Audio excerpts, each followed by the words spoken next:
जय श्री राम, हर हर महादेव। इस वीडियो में हम बात करेंगे कि किस कारण से भगवान विष्णु जी ने तिरुपति बालाजी के रूप में अवतार लिया था। बालाजी के शरीर से पसीने क्यों आते हैं तथा मंदिर में रखे छड़ी का रहस्य क्या है। साथ ही हम यह भी जानेंगे कि बालाजी की मूर्ति में लगे बाल असली है या नकली। तो चलिए इस रहस्य को एक कथा के माध्यम से समझने का प्रयास करते हैं। इस कथा को पूरी सुनिएगा जिससे तिरुपति बालाजी की महिमा तथा उनसे जुड़ी सभी रहस्यों के बारे में आप आसानी से जान सके।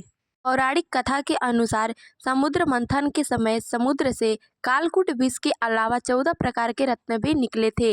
इन्हीं 14 रत्नों में से एक रत्न माता लक्ष्मी भी थी। माता लक्ष्मी का भव्य रूप और इतना आकर्षक स्वरूप था कि सारे देवता, मनुष्य व राक्षस उनसे विवाह करने के लिए ललायित हो गए।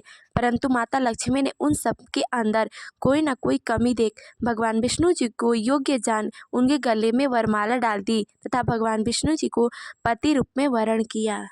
एक बार ऋषियों द्वारा धरती पर विश्व कल्याण हेतु यज्ञ का आयोजन किया गया। यज्ञ के पश्चात उनके मन में यह समस्या आई कि इस यज्ञ का फल ब्रह्मा, विष्णु व महेश में से किसको दिया जाए। इसके चयन के लिए ऋषि भृगु को नियुक्त किया गया। भृगु ऋषि सबसे पहले ब्रह्मा जी के पास गए, फिर महेश के पास गए, लेकिन दोनों को यज्ञ के फल के लिए अयोग्य पाकर वे विष्णु जी के पास गए। विष्णु जी शेषनाग की शैया पर विश्राम कर रहे थे, अतः भृगु ऋषि के आने के बारे में नहीं जान पाए। तब भृगु ऋषि क्रोधित होते हुए उनके वक्षस्थल यानी कि उनकी छाती पर ठोकर मार दी। तब भगवान विष्णु निद्रा से उठे और बोले, हे ऋषिवर, आपके पाँव में चोट तो नहीं आई है। भगवान विष्णु जी के विनम्र स्वभाव को देख भृगु ऋषि ने यज्ञ का सारा फल भगवान विष्णु जी को समर्पित कर दिए तथा वहां से चले गए।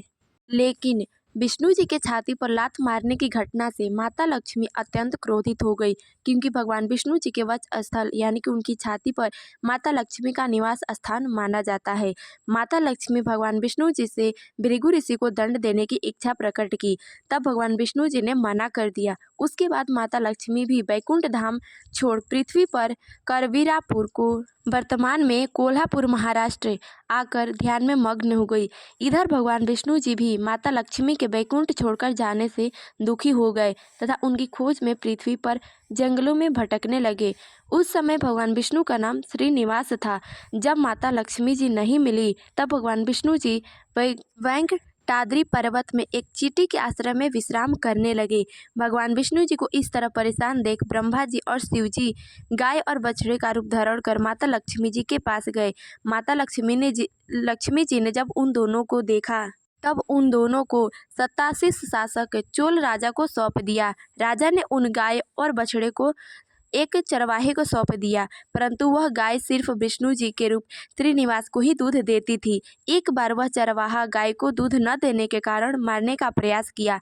तभी भगवान विष्णु जी चरवाहे के चंगुल से गाय को बचा लिए तथा क्रोध में आकर चोल राजा को राक्षस के रूप में जन्म लेने का श्राप दे दिया। जब राजा ने दया की भीख मांगी तथा श्रीनिवास से क्षमा प्रार्थना की, तब भगवान बोले, राजा को दया तभी मिलेगी जब वह अपनी पुत्री पद्मावती का विवाह मुझसे करेंगे।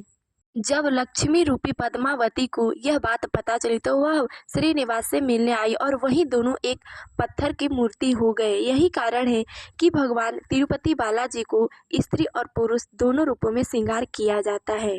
श्रीनिवास की बात मानकर चोल शासक ने अपनी पुत्री पद्मावती का विवाह श्रीनिवास यानी कि तिरुपति बालाजी के साथ कर दिया। विवाह के समय भगवान विष्णु जी ने कुबेर से कुछ धन उधार लिए थे लक्ष्मी जी को भेंट देने के लिए और बोले, मैं कलयुग के समापन तक आपका उधार चुका दूंगा ब्याज के साथ में। यही कारण है कि भक्त तिरुपति बालाजी में अपनी क्षमता और भक्ति से जो भी चढ़ाता है, तिरुपति बालाजी जिन्हें हम वेंकटेश्वर या श्रीनिवास के नाम से जानते हैं, आज भी कुबेर का ऋण चुकाते हैं। मंदिर के मुख्य दरवाजे पर दाईं तरफ रखी हुई छड़ी का रहस्य यह है कि बाल्य अवस्था में भगवान वेंकटेश्वर की पिटाई की गई थी कि मैया ने बाल्यावस्था में उनकी पिटाई कर दी थी, जिसकी वजह से उनकी ठोड़ी पर चोट लग गई थी। तब से लेकर आज तक उनकी ठोड़ी पर चंदन लेप लगाया जाता है ताकि उनका घाव भर सके। तिरुपति बालाजी के शरीर से पसीने क्यों आते हैं, इसका आज तक कोई कारण, कोई प्रमाण नहीं मिल पाया है। लेकिन भगवान वेंकटेश्वर के स्नान के बाद जब भी पसीना आता है, पीले रंग के रेशमी वस्त्र से उन पुजारी उनके पसीने को पोंछते हैं। हालांकि इसका कोई प्रमाण नहीं है अभी तक मिल पाया है कि पसीने क्यों आते हैं। तिरुपति बालाजी की मूर्ति में लगे बाल असली माने जाते हैं।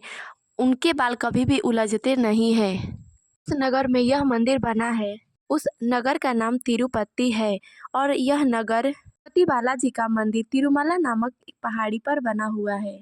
तिरुमला पहाड़ी को वेंकट पहाड़ी भी कहा जाता है। यह पहाड़ी सर्पाकार लगती है जिसकी 7 चोटियां हैं।